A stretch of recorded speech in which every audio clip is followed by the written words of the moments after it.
దుఃఖపడువారు ధన్యులు అని దేవుడు మనతో మాట్లాడుతున్నాడు. నిజంగా ఈ లోకములో సాధ్యంగా ప్రేమైన దేవుని బిడ్డలారా, మానవునికి కలిగే బాధలను బట్టి, సమస్యలను బట్టి, పోరాటాలు అన్నిటి విషయంలో మానవుడు బాధపడుతూ ఏడుస్తూ ఉంటారు. దేనికోసం ఏడుస్తూ ఉన్నారంటే ఈ లోకంలో కొన్నిసార్లు వ్యాపారాలలో నష్టం వచ్చినప్పుడు ఏడుస్తారు, కొన్నిసార్లు రోగములను బట్టి ఏడుస్తారు, కొన్నిసార్లు మన వ్యాపారము నష్టము కలిగి పొలాలు నష్టపోయి, ఇంకా కొన్నిసార్లు బిజినెస్లో తేడా జరిగి, ఇంకా ఎన్నో దుఃఖాలు ఈ లోకంలో మనం చూస్తున్నాం. ఈ లోక సంబంధమైన దుఃఖము ఇంకా మీకు తెలిసినవి మీరు చెప్పండి దేవుని బిడ్డలారా. ఎన్నో దుఃఖాలు ఈ లోకములో ఆరాట పడుతూ, నాకు అది నష్టం వచ్చింది, ఇది నష్టం వచ్చింది, నాకు ఇంట్లో జరగట్లేదని కొంతమంది, ఇంకా నాకు అప్పులు ఉన్నాయని కొంతమంది, ఎన్నో దుఃఖాలతో మనుషుడు బాధపడుతూ ఉన్నాడు దేవుని బిడ్డలారా. ఈ లోక దుఃఖం అంతా కూడా ఈ శరీరానికే, అవునా కదా? ఈ లోక దుఃఖమంతా బ్రతుకు తెరువుకు మాత్రమే. ఏం బ్రతుకు తెరువు? ఈ పొట్టను పోషించుకోవడానికి, బిడ్డల్ని పోషించుకోవడానికి. ఇక బాధలు చెప్పేవి కాదు దేవుని బిడ్డలారా. కొంతమందికి ఎంత డబ్బున్నా దుఃఖము, వేదనే ఉంటుంది. ఈ లోక సంబంధమైన దుఃఖము ప్రేమైన దేవుని బిడ్డల చదువుదామండి. 2వ కొరింథీ పత్రిక 7:10 చదువుదామండి. బైబిల్ ఉన్న వాళ్ళందరూ బైబిల్ తెరిచి వాక్యాన్ని చదివి గ్రహించుకోవడానికి, వినటానికి మనసు పెడదామండి. 2వ కొరింథీ పత్రిక 7:10.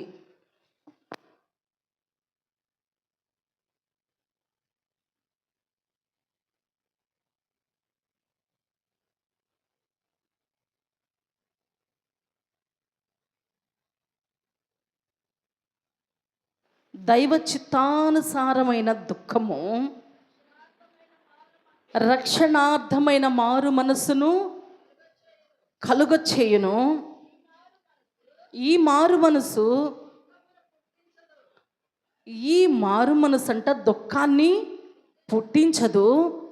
అయితే లోక సంబంధమైన దుఃఖము ఏం కలుగు చేసిద్దంట?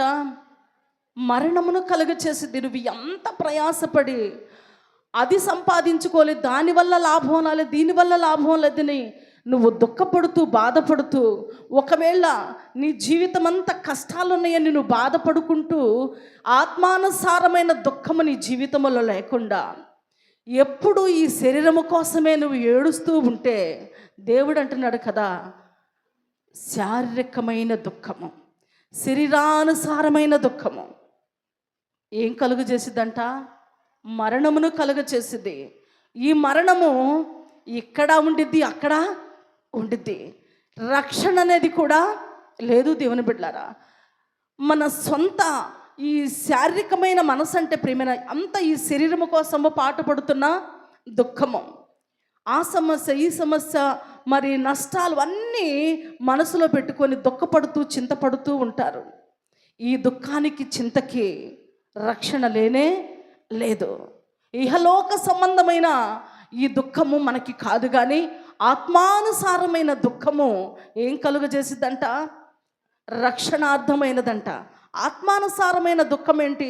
అపోస్తుడైన పౌలంట పై కొంచెం 9వ వచనం నుండి చదువుదామండి. మీరు దుఃఖపడితిరని నేను సంతోషించట్లేదు, కానీ మీరు దుఃఖపడి మారు మనసు పొందితిరని ఇప్పుడు సంతోషించుచున్నాను. హల్లెలూయా. ఎందుకన్నాడో తెలుసా మాట? కొన్నిసార్లు మన బాగు కోరి దైవజనులు మనల్ని సరిచేయటానికి ఖండిస్తూ ఉంటారు. నేను మీకు పత్రికలు రాశాను, ఆ పత్రికల ద్వారాగా మిమ్మల్ని నేను చాలా బాధ పెట్టా, మీరు ఆ పత్రికలు చదువుకుంటూ మీరు చాలా ఏడ్చుంటారు, మీరు దుఃఖపడి ఉంటారు, బాధపడి ఉంటారు. కానీ మీరు బాధపడ్డందుకు నాకు కొంచెం కష్టంగానే ఉంది, కానీ మీరు బాధపడినందువలన మీకు రక్షణ కలిగింది. హల్లెలూయా. ఇది ఏ దుఃఖము? ఏ దుఃఖమంట? సరి చేసుకునే దుఃఖము, పశ్చాత్తాపడే దుఃఖము, ఇంకా హృదయ లోతుల్లో నాలో ఏమైనా ఉన్నదా, నాలో ఏ దోషమైన ఉన్నదా, నాలో ఏ పాపమైనా ఉన్నదా అని దేవుని దగ్గర పశ్చాత్తాపడి నువ్వు ఏడిసి అన్నిటిని గ్రహించుకొని పశ్చాత్తాపం కలిగి ఏడుస్తూ ఉంటే ఏమొచ్చేసిద్దంట? మారు మనసుకు దారి తీసిద్ది. హల్లెలూయా. వెంటనే మనసు మార్చుకుంటారు. దేవుని వాక్యము మన హృదయంలోకి వెళుతున్నప్పుడు సరి చేసుకోవడానికి ఆ ఆత్మ అంట మనలోకి వచ్చేసి మనల్ని ఒప్పింపజేసిద్దంట. అప్పుడే మనకి నిజమైన మారు మనసు వచ్చింది. అందుకనే ఈ దుఃఖము, ఆత్మానుసారమైన దుఃఖము, ఆ ప్రాణాన్ని రక్షించిద్ది. ఎక్కడి నుండి రక్షించిద్ది? నరకములో పడకుండా రక్షించిద్ది. హల్లెలూయా. అదేవిధంగా మరొక మాట చదువుకుందామండి.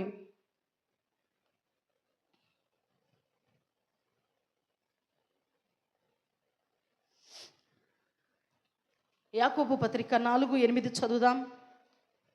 యాకోబు పత్రిక 4:8.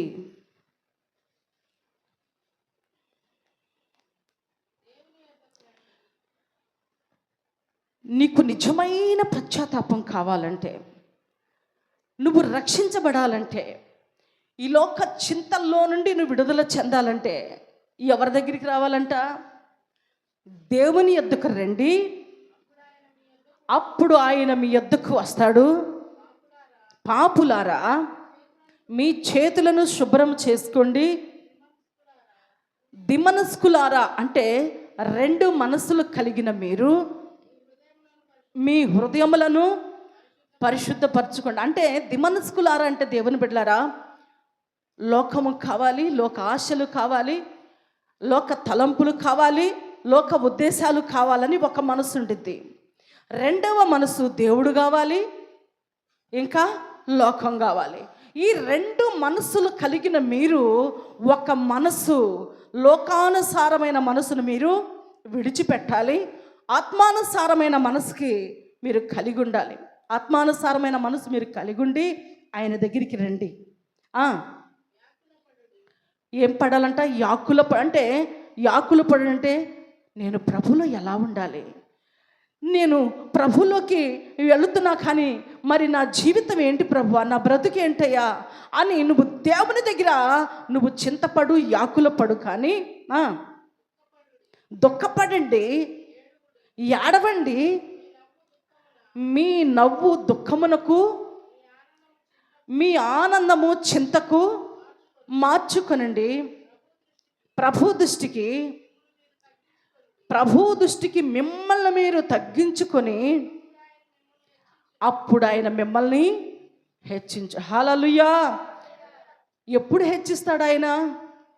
మనము రెండు మనసులో నుండి ఒక మనసు విడిచిపెట్టాలి. యేసయ్య మనసు కలిగి ఉండాలి.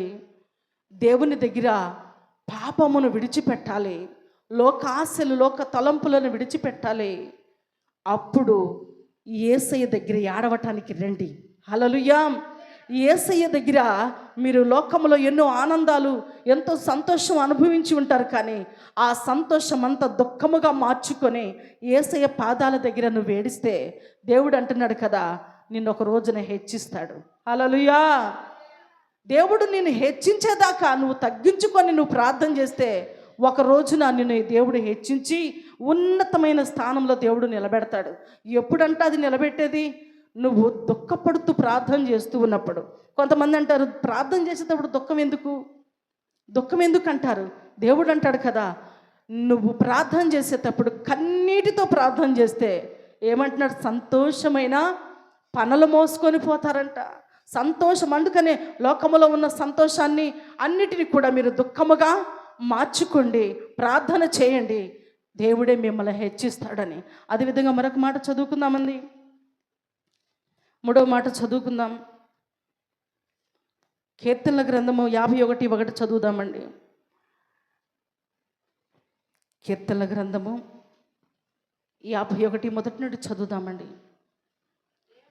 దేవా, నీ కృప చొప్పున నన్ను కరుణింపుము,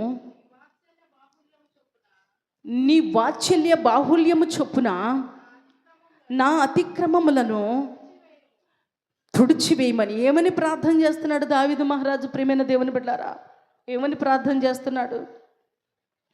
దేవా, నా అతిక్రమములు అంటే నేను చేసిన అతిక్రమములన్నీ కూడా, అవన్నీ ఎవరు చేసిన పాపం వాళ్ళకి బాగా తెలుసు. మర్చిపోయానయ్యా, నాకు తెలియదయ్యా అంటానికి లేదు. ఇప్పుడు ఒక్కొక్క దెబ్బ తగిలిందనుకో, ఖచ్చితంగా అది నీకు తెలిసిద్ది. స్వెరస్ ఉండిద్దా ఉండదా? ఏమో నాకు తగలదేదయ్యా, అది నీకే తెలుసు అంటే కుదరదు. నేను చేసిన పాపములు నాకు తెలిసే ఉన్నాయ్యా, నా పాపములు క్షమించు, నా అతిక్రమములను తుడిచివేయ, క్షమించయ్యా అని పశ్చాత్తాపం కలిగి దేవుని యొద్దకు వచ్చి ఇలా మనం ప్రార్థన చేయాలి. మనం ప్రార్థన చేసినప్పుడు చదువు ఒకసారి పూర్తిగా చదవండి. నా దోషము పోవునట్లు నన్ను బాగుగా, అంటే ఇక దోషము లేకుండా నన్ను బాగుగా కడుగయ్యా. నా పాపము పోవునట్లు నన్ను పవిత్రపరచుము, అంటే నేను అపవిత్రుడునయ్యానయ్యా, నా జీవితం అంతా అపవిత్రముగా మార్చబడి ఉంది, నన్ను పవిత్రుడుగా మార్చయ్యా. నా అతిక్రమములు నాకు నేను చేసిన అతిక్రమములు, పాపములు నాకు తెలిసే ఉన్నవి. నా పాపము ఎల్లప్పుడూ నా వెదుటనున్నవి. నీకు కేవలము నేను నీకు మాత్రమే విరోధముగా నేను పాపము చేసి ఉన్నాను. నీ దృష్టి ఎదుట నేను చెడుతనము చేసి ఉన్నాను. కావున ఆజ్ఞ ఇచ్చినప్పుడు చాలండి. ప్రియమైన దేవుని బిడ్డలారా, దేవుని యొద్దకు రండి అనగానే దేవుని దగ్గరికి వచ్చానుగా, నాకు ఇంకా నా దుఃఖం మరి పోలేదేంది, నా కష్టాలు పోలేదేంది. మరి కొంతమంది బిజినెస్ ఈ మధ్యకాల సమయంలో మరి వినకొండలో సేటు గారు, ఆయన బాధ కలిగిందంటే సహోదరికి ఫోన్ చేస్తాడమ్మా, నాకేందో అసలుకి బిజినెస్లో అంత లాసే వస్తుంది, మరి కృప నువ్వు ప్రార్థన చేయని ఫోన్ చేస్తాడు. పాపం తప్పించుకోలేక, దేవుడు గొప్ప దేవుడు అండి, మీరు దేవుడు నమ్ముకోండి, దేవుడు ఖచ్చితంగా మీ పట్ల కార్యం చేస్తాడని పాపం అమ్మే చెప్పింది. నేను ఏమీ చెప్పలేక ఈయనకు ముఖాముఖిగా ఒకే ఒక మాట చెప్పాలని నా మనసులో వచ్చేసింది. ఏమని వచ్చిందంటే, నువ్వు నీ పాపాలు ఒప్పుకో, నీ దోషాలు ఒప్పుకో, సమస్తాన్ని విడిచిపెట్టు, నువ్వు ఈ వ్యాపారాల గురించి వాటి గురించి వీటి గురించి ఫోన్ చేయమాక, ఇక్కడి నుంచి యేసయ్య దగ్గరికి వచ్చేటట్టయితే ఫోన్ చేయి అనాలనిపించింది నాకు. ఎందుకంటే ఆ గద్దింపు వాళ్ళకి ఏం కలుగజేసిందంట? రక్షణ కలుగజేసింది. వ్యాపారాల కోసం దేవుని మందిరానికి వచ్చేవాళ్ళు ఉన్నారు, స్వస్థతల కోసం దేవుని మందిరానికి వచ్చేవాళ్ళు ఉన్నారు. ఎందుకంటే ఇంట్లో నెమ్మది లేక, వ్యాపారంలో చాలా నష్టపోయానమ్మా అని చెప్పి కుటుంబంలో నెమ్మది లేక దుఃఖపడుతూ దేవుని మందిరంలో కొంచెమైనా నెమ్మది వచ్చిదేమో, దేవుడేమన్నా సహాయం చేస్తాడేమని వస్తారు. కానీ నిజమైనది ఒకటి ఉంది దేవుని బిడ్డలారా, నువ్వు పాపము నుండి విముక్తి చెంది, లోకము నుండి, లోకాశల నుండి విముక్తి చెందితే నువ్వే ధనవంతుడివి. హల్లెలూయా! దేవుడు నీ కోసం ధనాన్ని సిద్ధపరిచి ఉన్నాడు. అన్నిటికంటే శ్రేష్టమైన పరలోక రాజ్యములో నీ కోసం దేవుడు ఏం సిద్ధపాటు చేశాడు తెలుసా? చదువుదామండి. యోహాను సువార్త 14 మొదటి నుండి చదువుదాం.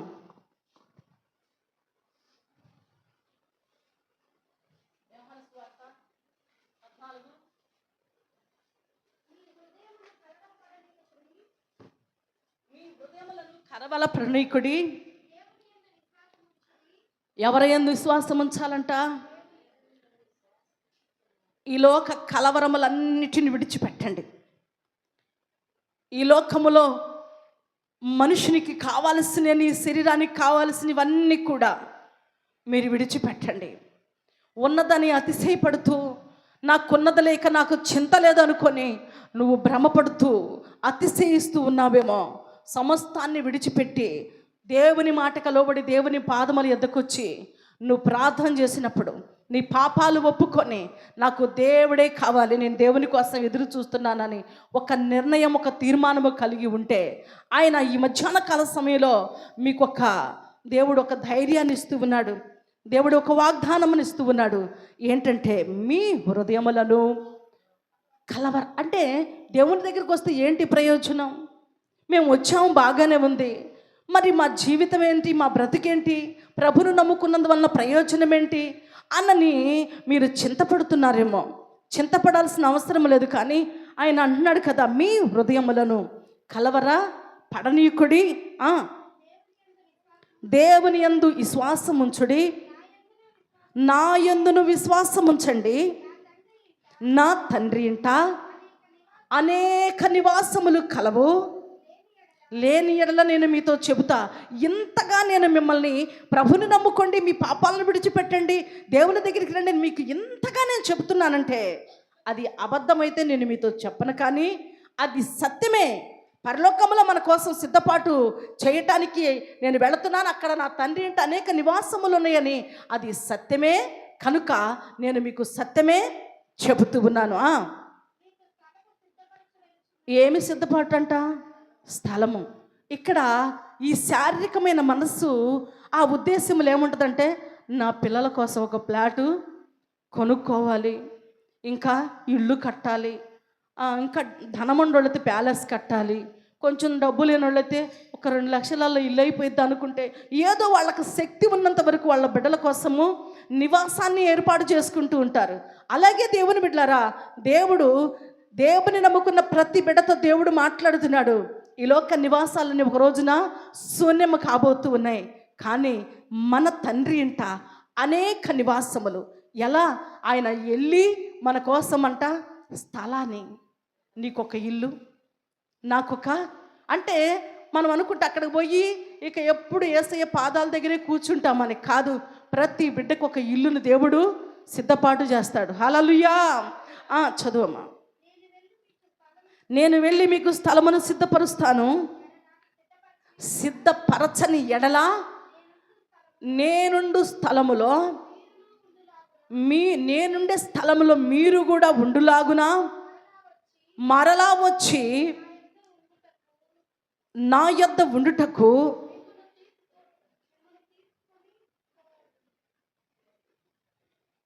మీరు చదివేది కొంచెం నాకు కూడా అర్థమవుతే బాగుంటుంది అనుకుంటున్నా. నేనుండే స్థలములో మీరు కూడా ఉండులాగున నేను వచ్చి మళ్ళీ వచ్చి మిమ్మల్ని తీసుకొని వెళతా.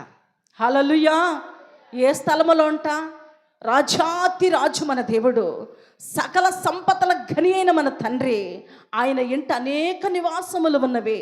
నీకు కావాల్సినవన్నీ అక్కడ దేవుడు ఏర్పాటు చేస్తానంటున్నాడు. కానీ మనం ఏర్పాటు చేయాల్సింది ఏందో తెలుసా? మన బిడ్డలను మన ప్రభు కోసము సిద్ధపాటు చేయాలి. మనం వాళ్ళకి వాక్యాన్ని బోధించాలి, వాళ్ళని ప్రభు అడుగుజాడలో నడిపించాలి. స్థలాలను సిద్ధపాటు చేయొద్దు, బంగారాన్ని సిద్ధపాటు చేయొద్దు, ఇంకా కావలసినవన్నీ నా బిడ్డల కోసం సమకూర్చి నేను వెళ్ళిపోవాలనుకుంటున్నావేమో. వాళ్ళు కూడా ఒక రోజున అక్కడికి రావాలని నువ్వు ఆశపడితే ఈ లోకంలో నువ్వు ఏమీ సిద్ధపాటు చేయాల్సిన అవసరం లేదు. మీకు ఏమి అవసరమో నన్ను అడగండి, నేను మీకు ఇస్తా. హల్లెలూయా.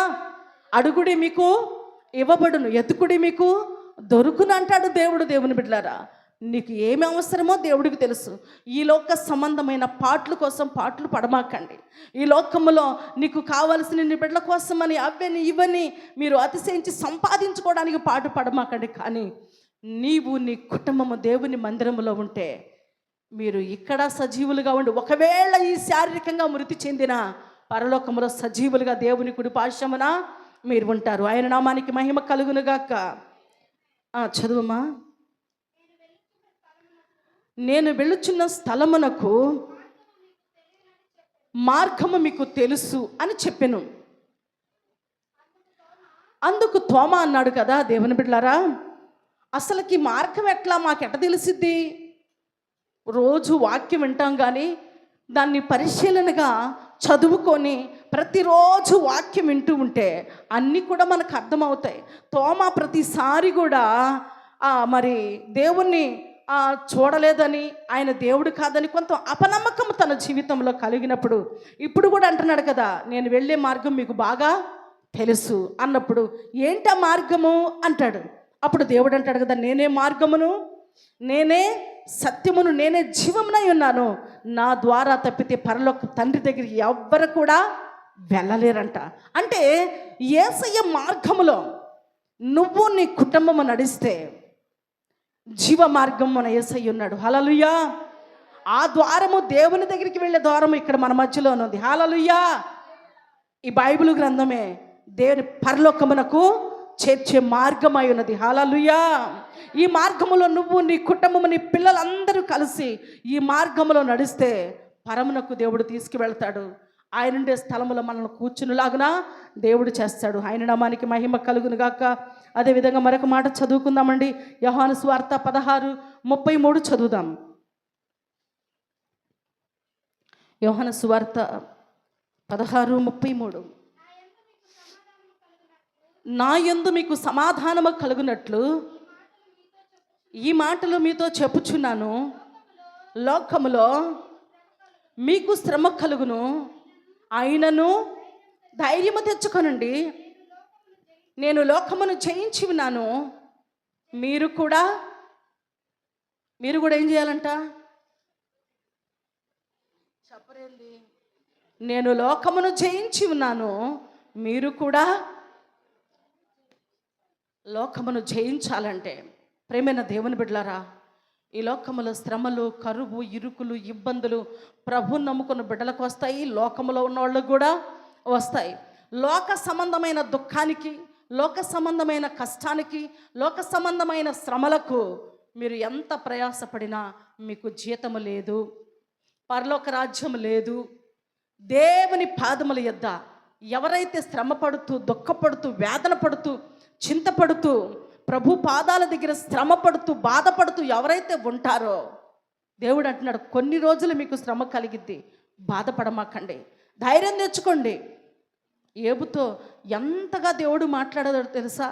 ఏబు గ్రంథము 40 మరి మనం చదవాల్సిన అవసరం లేదు, 4వ వచనం నుండి చదివితే అక్కడ అంటాడు, దేవుణ్ణి ప్రశ్నించినప్పుడు ఆ శ్రమలలో ఒక్క మాటే మాట్లాడతానయ్యా, నేను రెండోసారి నోరిప్పనయ్యా.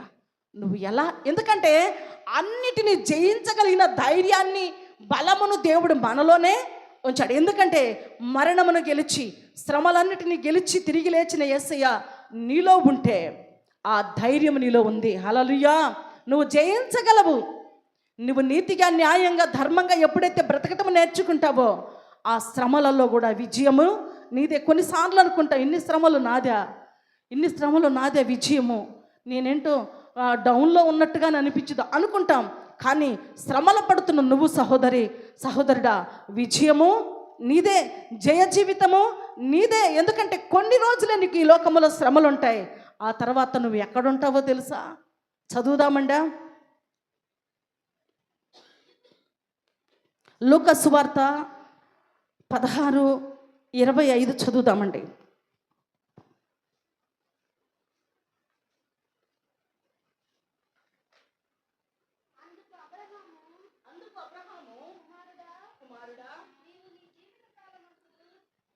అందుకు అబ్రహాము, కుమారుడా, నీవు నీ జీవిత కాలం అంతా నీకు ఇష్టమైనట్లు సుఖము అనుభవించితివి. ఎవరితో అంటున్నాడు ఈ మాట? ధనవంతునితోటి పై భాగంలో ఉంటుంది. చదవండి, కొంచెం పైకి చదవండి. చదువు.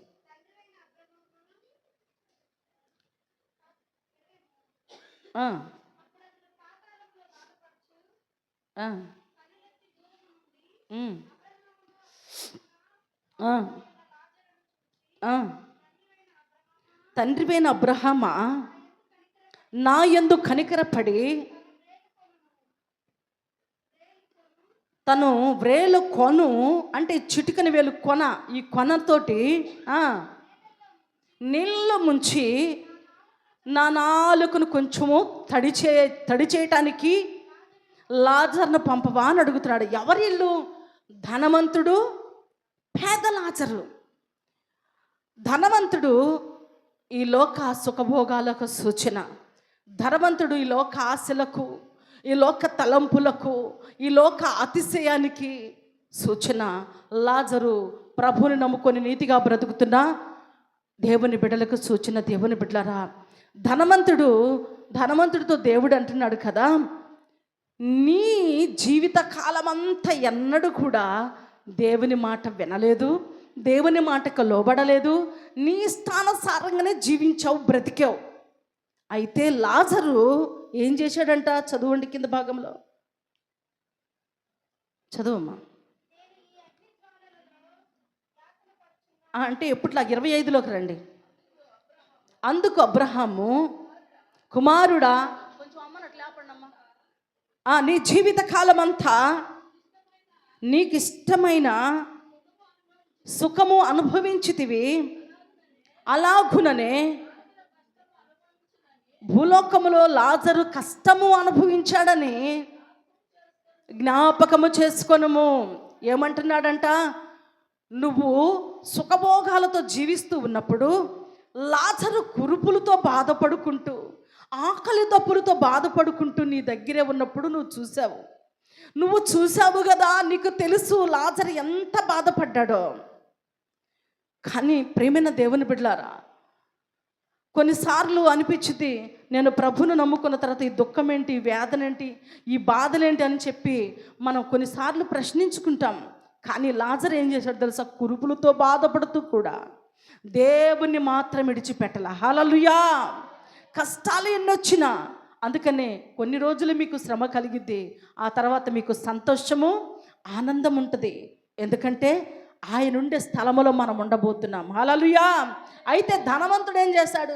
అగ్నిగుండములో కాలుతూ, తండ్రివైన అబ్రహామా, నీ దగ్గర ఉన్నాడు చూడు లాజర్ని, ఒక్కసారి ఈ చిటికినోళ్ళతో ఏలు కొంచెమే తీసుకొచ్చి నా దాహము తీర్చడానికి పంపించమంటే దేవుడు అంటాడు కదా, నీకును మాకు మధ్య పెద్ద అగాధం ఉన్నది, రావటానికి కుదరదు. ప్రియమైన దేవుని బిడ్డలారా, భూలోకంలో మనకు అవకాశం దేవుడిచ్చాడు. ధనముందని, బలముందని, ఇంకా వెర్రవీగుచున్న వారితో దేవుడు మాట్లాడుతున్నాడు కదా. నువ్వు ఎంత ఉన్నా, ఎన్ని చేసినా ఒక రోజున నువ్వు ఖచ్చితంగా వేడుస్తావు. అందుకని దేవుడు అంటాడు, ఇప్పుడు నవ్వుతున్న మీరు రేపు ఏడుస్తారు, ఇప్పుడు ఏడుస్తున్న మీరు రేపు నవ్వుతారు. హల్లెలూయా! అయితే భూలోకములో సుఖించి సంతోషించిన ధనవంతుడు అగ్నిగుండములో ప్రార్థన చేస్తావన్నాడు. భూలోకములోనే అవకాశం మనకి ప్రార్థన చేయటానికి, నరకములో ప్రార్థనకి, ఏడుపుకి ఏమాత్రము ఫలితం లేదు. దేవుని బిడ్డలారా, లాజరు భూలోకములో ఎన్ని కష్టాలు పడ్డాడు, ఎన్ని బాధలు పడ్డాడు, ఆకలి దప్పులు భరించాడు, వస్త్రహీనుడిగా మారాడు. ఆయన కురుపులతోటి కుక్కలు నాకిని కురుకులు కూడా అప్పటికి కూడా దేవుని దూషించలేదు. దేవుడికి నమ్మకస్తుడిగా శ్రమలు భరించాడు. దేవుని కుడి పార్శ్వమందు కూర్చుని ఉన్నాడు. అలాంటి అవకాశాన్ని దేవుడు మనకిస్తానని దేవుడు ధైర్యపరుస్తూ ఉన్నాడు. హల్లెలూయా! అయితే భూలోకములో ఉన్నప్పుడే సరి చేసుకోవడానికి, మారు మనసు పొందడానికి అవకాశం ఉంటుంది. చనిపోయిన తర్వాత ఇక అవకాశం లేనే. నరకములో ప్రార్థనకు సమాధానం రాదు. చదువుదాండి చివరి మాట. ఇప్పటికి ఎన్ని అయిపోయినాయండి? ఎన్ని మాటలు అయిపోయినాయి? 6 మాటలు అయిపోయినాయి. చివరిగా చదువుకుందాము. ప్రకటన గ్రంథము 21:4 వచనం.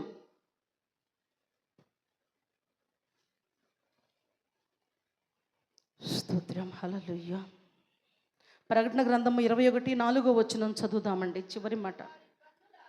ఆయన వారి కన్నుల ప్రతి బాష్పబిందును తుడిచివేయును, మరణము ఇక ఉండదు, దుఃఖమైనను, ఏడ్పైనను, వేదనైనను ఇక ఉండదు. హల్లెలూయా! ప్రియమైన దేవుని బిడ్డలారా, నీ దుఃఖము, నీ వేదన అన్నిటినీ కూడా దేవుడు అంటున్నాడు కదా ఈ మధ్యాహ్న కాల సమయంలో, నీ ప్రతి బాష్ప బిందువును ఆయన తుడిచివేయబోతున్నాడు. ఇక నీకు కన్నీరు ఉండదు, ఏడుపు ఉండదు, ఇంకా ఏమి కూడా నీకు ఉండవని దేవుడు తెలియచేస్తూ ఉన్నాడు. నీకు ఈ లోక సంబంధమైన దుఃఖములో ఉన్నావేమో, ఈ లోక ఆశలనే దుఃఖములో ధన సంపాదన మోహములో, ఆ దుఃఖములో నువ్వు ఉన్నావేమో, అన్నిటి నుండి విడుదల చెంది యేసయ్య దగ్గరికి రా. నువ్వు ప్రతి పాపమును ఒప్పుకో. నువ్వు రెండు మనస్సుల్లో నుండి ఒక మనసు, యేసయ్య మనసు కలిగి ఉండటానికి నువ్వు ఇష్టపడి దేవుని దగ్గరికి వస్తే ఆయన నీ ప్రతి భాష బిందువును తుడిచివేయబోతున్నాడు. దేవుడు అలా మనకున్న ప్రతి సమస్య, ప్రతి దుఃఖము, నిజ క్రైస్తవునిగా బ్రతుకుతున్న నువ్వు, నిజ విశ్వాసిగా బ్రతుకుతున్న నువ్వు ఏ విషయములో దుఃఖపడుతున్నావేమో, ఏ విషయములో నువ్వు దుఃఖపడినా దేవుడు నీ కన్నిటిని నాట్యముగా మార్చబోతున్నాడు. నీ చింతను సంతోషముగా మార్చబోతున్నాడు. అవి ఎప్పుడు మారుస్తాడు? ప్రభు దగ్గరికి వచ్చినంత మాత్రాన ప్రయోజనం కాదు. నువ్వు రెండు మనసుల నుంచి విడుదల చెందాలి, పాపాన్ని ఒప్పుకోవాలి, పశ్చాత్తాపడాలి. అప్పుడు మాత్రమే నీ నుదుటి నుండి ప్రతి బాష్ప బిందువును దేవుడు తుడిచివేస్తాడు. హల్లెలూయా.